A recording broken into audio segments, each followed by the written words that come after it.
Hello guys! For today's video nga, samahan nyo akong magmekaniko ni Monico ang makina ni Monica Chares. And then guys, ito na pala ang part 2 sa paggawa ko ng motor na ito. Guys, sa mga hindi nga nakakaalam, ito ay Rusi Ito nga Gala. pala ang isa sa mga source of income namin. Kaya tinutulungan ko ang aking hobby sa pagkukumpuni nito. Mas masarap kasi sa pakiramdam pag parehas kayo nagtutulungan pag about sa business and successful nyo. At ito na nga guys, pagkatapos ko ngang tornilyoin at ayan, nabuksan ko na nga ang kanyang At gearings. ayan na nga yung gear oil is naging gear water na. Chares. At ito na nga guys, after 12 days nabuksan ko na rin ang kanyang gearing. At syempre, papalagi check muna natin yan sa ating hobby. Para nga malaman natin kung kaya pa ba o susuko ka na.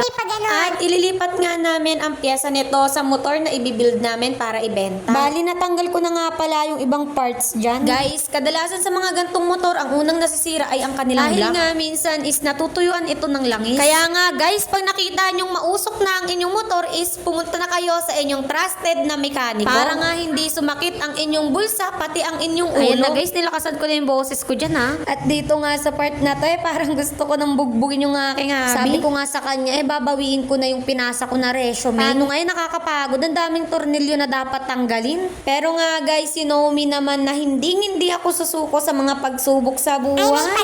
At ayan na nga guys, gagamit na naman tayo ng impact dahil required talaga gamitin ng impact sa pagtanggal nito. Para nga din mas mapadali ang trabaho. At ito na nga guys, nagkakat-cut lang ako sa video na to dahil napakahaba. At dito nga sa part na to, sabi ng asawa kay ngumiti-ngiti naman daw ako. paano nga ako ngingiti sa akin na pinagawa ang lahat? Aroy, at dito nga sa part na to, natanggal ko na itong piston, hindi na nga rin daw yata pwede. Kaya nga, bibili na naman kami ng bago. Pinabaklas pa nga niya sa akin yung gulong. Kasi nga daw may nararamdaman siyang gewang dyan. Sabi ko nga sa kanya, pagod na si Powerpuff Girl, baka naman. Kaya ayan, with the help of my Mojo Jojo, ayan, matatanggal na siya.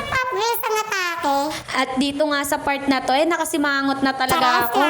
Syempre guys, katulad nga sa sinabi ko sa video ko nakaraan is wala tayong sinusuko ang bagay. Lalo na at kung dagdag kaalaman ito. At ayan nga guys, after 10 million years, natanggal din natin ang gulong na ito. Syempre nga guys, tinignan natin yung brake shoe nito at bearing kung okay pa ba. Dahil sabi nga ng aking hubby is may nararamdaman siyang lagtik dito. Ay maligewang pala. May pagkorek si bakla. At sabi nga ng asawa ko, mamaya, sabi ko okay.